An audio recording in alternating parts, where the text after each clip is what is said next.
After reading this, I hope you understand why I couldn't tell you what happened earlier. Last week, my dad came into my room right after I'd gone to bed. He told me we would be going on a surprise camping trip next week, but not to tell anyone else. I thought I was being rewarded for good behavior, but then he kept talking. He said the woods were dangerous, that they hid even more dangerous creatures. He told me we'd be within sight of our house, but in the territory of the worst monster of them all, the Lashakill. He told me about how it could stalk its victims for days before deciding to strike. The creature was massive, yet its steps made no sound. It could turn invisible at will, so it was absolutely impossible to see it coming. My dad went on about how the Lashakill had long knife-like claws. They could slice through people like there was nothing there at all, so it was absolutely impossible to defend against. He said that the worst part of the Lashakill was its tongue. When attacking someone, the monster would shoot its tongue out and wrap it about the victim's throat. It would squeeze and squeeze until its prey's head was purple, all the while ripping and tearing at the body. So this horrible creature was absolutely impossible to survive. But there was one way to avoid it. The Lashakill only hunted those that it knew were aware of it. I didn't understand at first, but Daddy made sure I knew how to be safe. He kept talking until he was sure I understood. Every night that week, he came in to tell me another story about the Lashakill. Each story had a different protagonist, but all went the same way. Someone would hear or see the Lashakill. They would try to fight it or tell someone about it. Then everyone mentioned in the story would die horribly. I didn't sleep very well that week. Sometimes I stayed awake for hours while listening to my parents argue. My mother didn't like how the bedtime stories were keeping me awake. She wanted to know what exactly I was being told. But wisely, my daddy wouldn't tell her about the Lashakill. During the stories, my daddy told me if I saw any monsters, that I needed to keep quiet. I would be hurt if I screamed.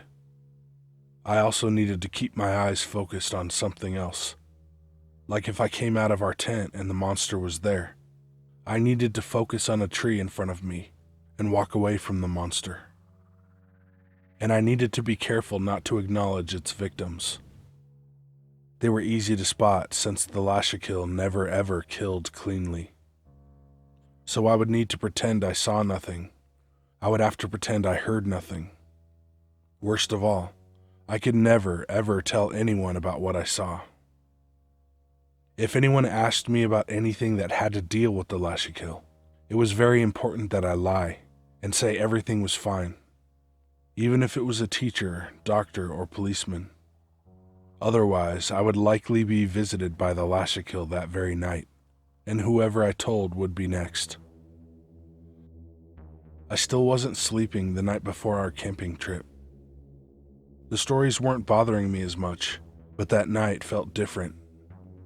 I heard something big storm through the house. My mom screamed a lot, but eventually all noise stopped. I spent the rest of the night shaking in my bed, repeating to myself, It was nothing. Nothing happened. It was a relief and surprise to find my dad alive when he opened my door early in the morning. He had a fake smile plastered on his face. I followed his lead and got ready as cheerfully as I could pretend. Honestly, I'm proud of how well I disguised my fear. I left the house without breaking my smile. Out of the corner of my eye, I could see the horrible mess in our living room. I even recognized my mother, sitting up on the sofa, her neck so darkly bruised that I couldn't miss it, even when my eyes weren't focused on her. This is why I couldn't tell you, the other nurses, or even the detective what had happened. I'm only risking this because I'm pretty sure the Lashakill can't read. Don't dare bring it up to me in person, though. As for what happened next, I struggled to keep from crying. I focused on flowers sitting on the kitchen counter, then a box of candies that was leaning against the vase. Both were new, and probably presents from my dad to my mom. In fact, he sure had been nice to Mom all week, when they weren't fighting at least. I made sure the gifts didn't go to waste, though. I used them to distract me until I walked past, and began focusing on the front door and then my dad's truck outside. I felt better once we were by ourselves in the truck. My dad's calm, mundane chit-chat reminded me of what was important. I wanted to be just as strong as my daddy was. We spent the day in the woods. It was scary at first, but not much happened.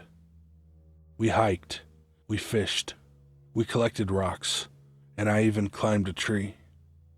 But there was also a lot of sitting, without much to talk about. I kept thinking about what had happened the night before.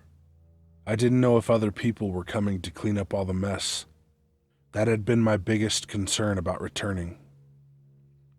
We were getting ready to spend the night when my dad saw flashing red and blue lights at the house. He told me it was time to go home and to break down the tent. As I was putting it in the truck, I heard the noise I had been dreading all day. My father screaming. I knew that it was unlikely that my dad would survive ever since he told me about the Lashakill in the first place. He had to have known that too. My dad is a real hero to have sacrificed himself for my survival. I even saw the Lashakill out of the corner of my eye as I hurried past my prone father. Its hulking brown mass was on top of him and slashing with long knife-like claws.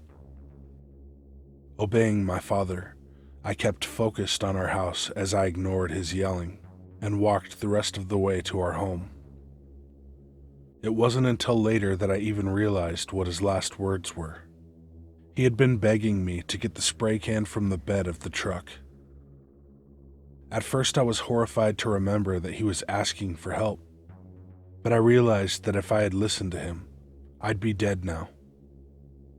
After all, it's not like mere bear spray would help against the Lashakill.